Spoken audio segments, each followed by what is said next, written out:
Back in the 1940s, there was this one name that just dominated the football world, a guy they called the Blonde Bomber. Well, today, we are telling the incredible story of Bob Fenimore. All right, let me start with a question for you. Who was the #1 overall pick in the 1947 NFL Draft? Now, you're probably picturing some big shot player from a major powerhouse university, right?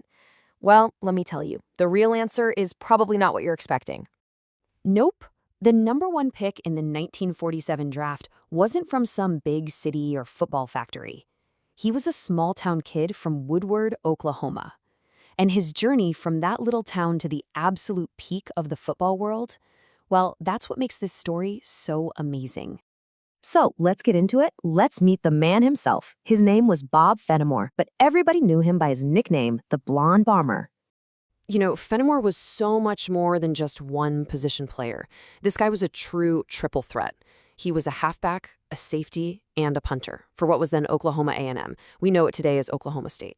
See, back in his day, the best players were absolute Ironmen. They almost never came off the field, and he was the perfect example of that. A total game changer on offense, defense, and special teams.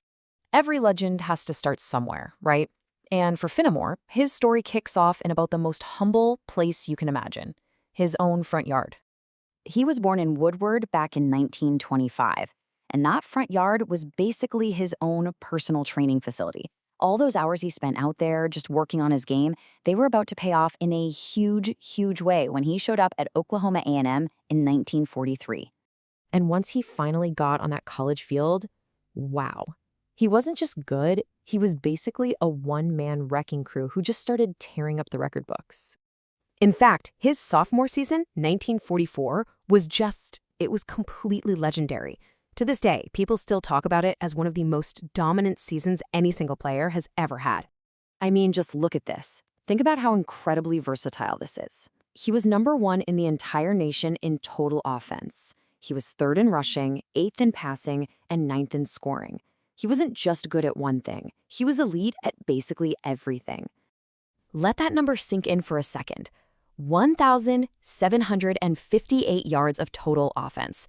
This sophomore kid from Woodward, Oklahoma, was statistically the single most productive offensive player in all of college football.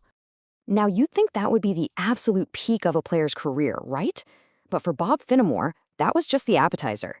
Because believe it or not, he was about to get even better. So the very next year, 1945, he doesn't just lead the nation in total offense again, he also adds the national rushing title to his resume. His dominance was just undeniable at this point, and you can see it right there in the Heisman voting. He skyrockets from 9th place all the way up to 3rd. He was at the absolute top of the sport. But hey, individual awards are one thing. What really makes a legend is turning all that personal dominance into team success. And Fenimore did just that, leading his team to a national championship. He was the undisputed leader of that team, the engine that powered the Aggies to a perfect 9-0 season. They were just untouchable. They capped it all off with a huge Sugar Bowl win and were crowned national champions. It was a perfect season, led by a nearly perfect player. And that's the key word, right? Leadership. It wasn't just about his crazy stats. It was about how he made everyone around him better. He was the guy who turned a really good team into an undefeated championship team. And just when you think you've got this guy figured out as this incredible offensive weapon, you gotta remember, that was only half his game. His dominance was not just on offense. You see, his impact didn't just fade away after he stopped playing. Bob Fenimore's legacy has lasted for decades, which just proves that some players and some records are truly timeless. Get this, on top of everything he did on offense, as a safety, he grabbed 18 career interceptions, and that is an Oklahoma State school record that still stands today. It has never been broken. I mean, if that doesn't prove he was a two-way superstar, I don't know what does. And of course, the honors just kept coming long after his playing days were over. He was the #1 pick in 47, got into the College Football Hall of Fame in 72, the Cotton Bowl Hall of Fame in 2007, and then, finally, he took his rightful spot in Oklahoma State's Ring of Honor in 2022. And just to give you some modern perspective on that, in that Ring of Honor, his name is now forever next to guys like Barry Sanders and Thurman Thomas. Yeah, two of the greatest running backs to ever play the game. That's the kind of company he keeps. That's how legendary he was. His story is just one of those timeless sports tales, isn't it? It's a perfect example of what can happen when that small-town dedication meets world-class talent and just unbelievable versatility. It really makes you wonder, doesn't it? Bob Fenimore was this absolute giant of his time, and his story was just sitting there, waiting for us to rediscover it. So that leaves one last question.